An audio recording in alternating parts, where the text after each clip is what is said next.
ನಮಸ್ಕಾರ ವೀಕ್ಷಕರೇ, SR Kannada TV ಚಾನಲ್ಗೆ ಸ್ವಾಗತ. ನಾವು ನಿಮ್ಮ ಜ್ಯೋತಿಷ್ಯ ರತ್ನಾಕರ ಪಂಡಿತ್ ಗಣಪತಿ ಭಟ್ ಗುರುಜಿ. ವೀಕ್ಷಕರೇ, ಇವತ್ತಿನ ಸಂಚಿಕೆಯಲ್ಲಿ ಧನಯಕ್ಷಿಣಿ ತಂತ್ರದ ಬಗ್ಗೆ ತಿಳಿದುಕೊಳ್ಳೋಣ. ಧನಯಕ್ಷಿಣಿ ತಂತ್ರದಿಂದ ಧನಯಕ್ಷಿಣಿ ದೇವಿಯನ್ನು ನಾವು ಪ್ರಸನ್ನಳಾಗಿ ನಮ್ಮ ಪ್ರಕಾರ ಮಾಡ್ಕೋಬಹುದು.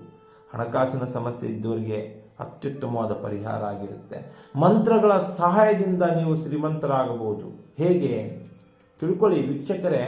ಇವತ್ತಿನ ಕಾಲಮಾನದಲ್ಲಿ ದುಡ್ಡಿನ ಅವಶ್ಯಕತೆ ಎಲ್ಲರಿಗೂ ಇದೆ. ಹಾಗೆ ದುಡಿದ ದುಡ್ಡು ಕೈಯಲ್ಲಿ ನಿಲ್ಲುತ್ತಿಲ್ಲ ಅಂದರೆ, ಸುಖ ಸುಮ್ಮನೆ ಖರ್ಚು ಹೆಚ್ಚಾಗ್ತಾ ಇದ್ರೆ, ಮನೆಯಲ್ಲಿ ಕೂಡಿಟ್ಟ ಹಣವೆಲ್ಲ ಹಾಳಾಗ್ತಾ ಇದೆ, ಗೊತ್ತಾಗ್ತಾನೆ ಇಲ್ಲ ಖರ್ಚು ಹೇಗಾಗ್ತಾ ಇದೆಯೋ.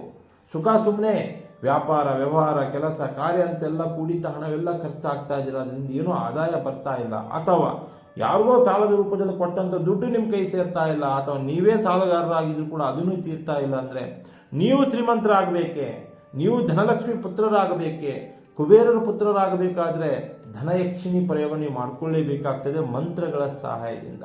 ಒಂದು 48 ದಿನ ಯಾವ ದಿನ ಮಂಡಲ ತಗೊಂತಿರೋದು ನಿಮಗೆ ಬಿಟ್ಟಿದ್ದು. 48 ದಿನ ನೀವೊಂದು ಮಂಡಲ ತಗೊಂಡು 108 ಬಾರಿ ಒಂದು ಧನಯಕ್ಷಿಣಿ ಮಂತ್ರ ನೀವು ಉಚ್ಚಾರಣೆ ಮಾಡಿಕೊಂಡು ಅದನ್ನು ಸಂಕಲ್ಪನೆ ಮಾಡಿಕೊಂಡು ಆಹ್ವಾನ ಮಾಡಿಕೊಂಡ್ರೆ ನೀವು ಕೂಡ ಧನಯಕ್ಷಿಣಿ ದೇವಿಯ ಕೃಪಾ ಕಟಾಕ್ಷಕ್ಕೆ ಪ್ರಸನ್ನರಾಗ್ತೀರಾ ಅಂತ ಹೇಳ್ಬೋದು.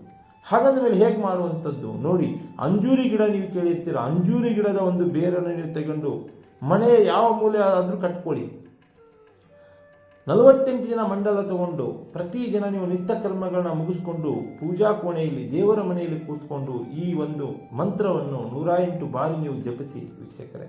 ಮಂತ್ರ ಈ ರೀತಿಯಲ್ಲಿ ಇರ್ತದೆ, ಬರ್ಕೊಳ್ಳಿ. ಧನಯಕ್ಷಿಣಿ ಮಂತ್ರ: ಓಂ ಯಂ ಹೀಂ, ಓಂ ಯಂ ಹೀಂ ಧನಂ ಕುರು ಸ್ವಹ ಪಟ್ ಸ್ವಹ, ಓಂ ಯಂ ಹೀಂ ಧನಂ ಕುರು ಸ್ವಹ ಪಟ್ ಸ್ವಹ, ಓಂ ಯಂ ಹೀಂ ಧನಂ ಕುರು ಸ್ವಹ ಪಟ್ ಸ್ವಹ ಎಂಬ ಮಂತ್ರವನ್ನು 108 ಬಾರಿ 48 ದಿನಗಳ ಕಾಲ ನೀವು ಜಪಿಸಿದರೆ ನಿಮಗೆ ಧನಯಕ್ಷಿಣಿ ದೇವಿ ಪ್ರಸನ್ನಳಾಗ್ತಾಳೆ.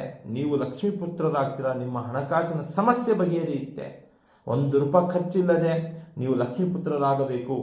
ನಿಮ್ಮ ಏನಿದೆ ಕೆಲಸ ಕಾರ್ಯ ವ್ಯಾಪಾರ ವ್ಯವಹಾರದಲ್ಲಿ ನಷ್ಟದ ಬಾಧೆ ಅನುಭವಿಸಿ ಸಾಲಗಾರರಾಗಿದ್ದರೂ ಕೂಡ ಈ ಪ್ರಯೋಗ ಮಾಡಿ ನೋಡಿ, ನಿಮಗೆ ಪರಿಹಾರ ಸಿಕ್ಕಿರುತ್ತೆ. ನಮಸ್ಕಾರ ವೀಕ್ಷಕ.